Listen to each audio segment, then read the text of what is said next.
Okay, this is video number 2 for chapter 5 for AP Environmental Science. For this section, we are looking primarily at, instead of just a population or species interacting together, how do communities and ecosystems respond to change over time? How do they respond to changing environmental conditions? And so this section is primarily about something called succession. Okay, so you can see over here, you need to make sure you know, what does succession mean?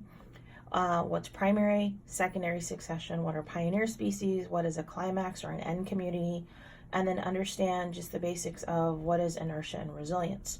So remember that all ecosystems are changing. There's always change going on. Nothing is ever static. And so depending on the type of ecological succession is going to depend on what state that ecosystem is currently in.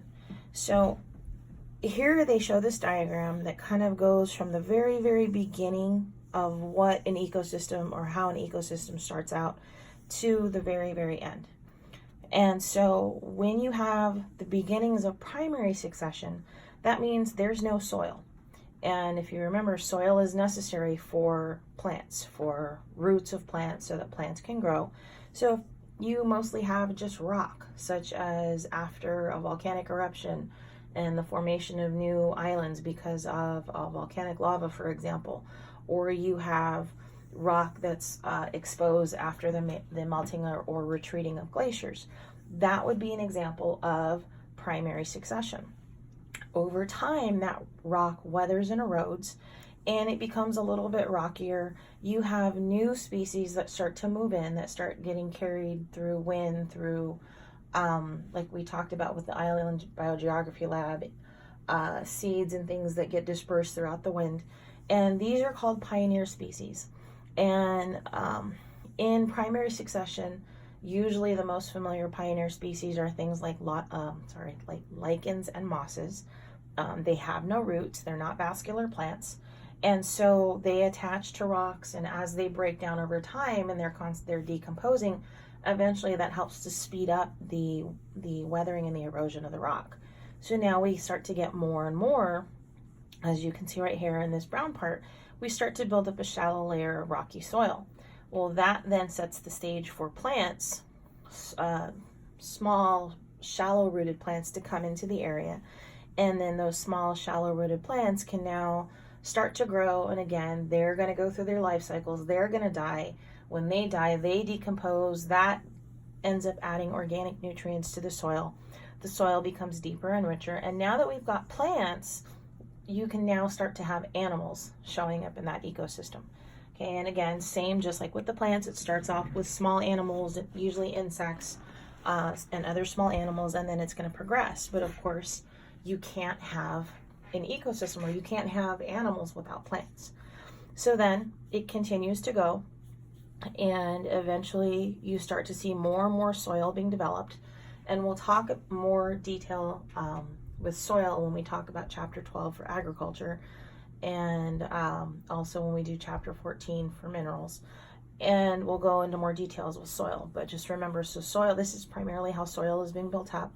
It's got a lot of leftover decomposed things from previous plants and everything that's helping to build that up.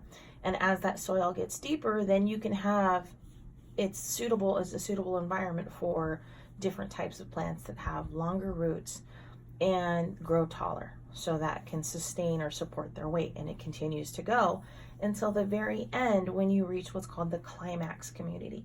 And the climax community, the climax community means it's the end community, but that doesn't mean that it actually stops changing. It just means that pretty much this is sort of the end stage. And of course, because environmental conditions always change, this community can always disappear. Something can happen. You can have, for example, like right now, you can have a major hurricane with major storm surges that come in and wipe out areas, or you can have a wildfire, or again, another volcanic eruption, depending on where that area is, that wipes out the ecosystem and it starts over. If it's something like a wildfire or a hurricane or habitat destruction, Well, the soil is already there, and that leads us to secondary succession. Secondary succession means we don't have to go, or does the ecosystem doesn't have to go through this process of building soil. The soil is already present, which is why it's able to, that ecosystem is able to kind of skip a lot of this beginning part and go straight towards the bigger plants, okay, because there's soil already present. And that's the key difference that you need to remember between primary and secondary succession. Primary, nothing is there at the beginning, there's no soil, so that's why it takes so long. That's why it takes hundreds of thousands or millions of years, because the soil has to form. With secondary succession, something happens to wipe out the ecosystem, but the soil's already there, so the ecosystem is able to change a lot faster. And with secondary succession, sometimes it's the opposite. Sometimes it's a body of water like a pond or a lake that dries up. So the soil was already there because it was at the bottom of that body of water, but now it's available for terrestrial plants to grow. So again, make sure you're able to describe what is the difference between the two different types of succession. Make sure you can talk about the effects of succession on ecosystems, how pioneer species tend to move into that unoccupied habitat and adapt to the changing conditions over time. Remember also that succession in a disturbed ecosystem can affect the total biomass. So remember, we talked about biomass in chapter 3, species richness, so the number of different species, and then of course net productivity over time. And we talked about productivity again, which was looking at those producers and photosynthetic organisms that are producing the energy in that ecosystem. So here's an example. Sorry, I kind of talked over it, but here's this picture here. The first one was talking about primary succession. This one is secondary. So again, soil is already present, and so you have a much shorter period of time before we get to the larger plants. Okay, and so just make sure you understand again, what is the difference between those two. Now the last part here is understanding what is the difference between inertia and resilience.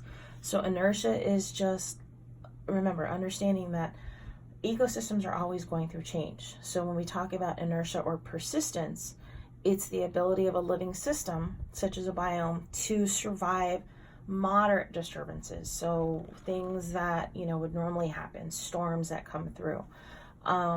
If we have another factor such as resilience, that is the ability of that ecosystem to be restored through secondary succession. So it's resilient, it's able to recover.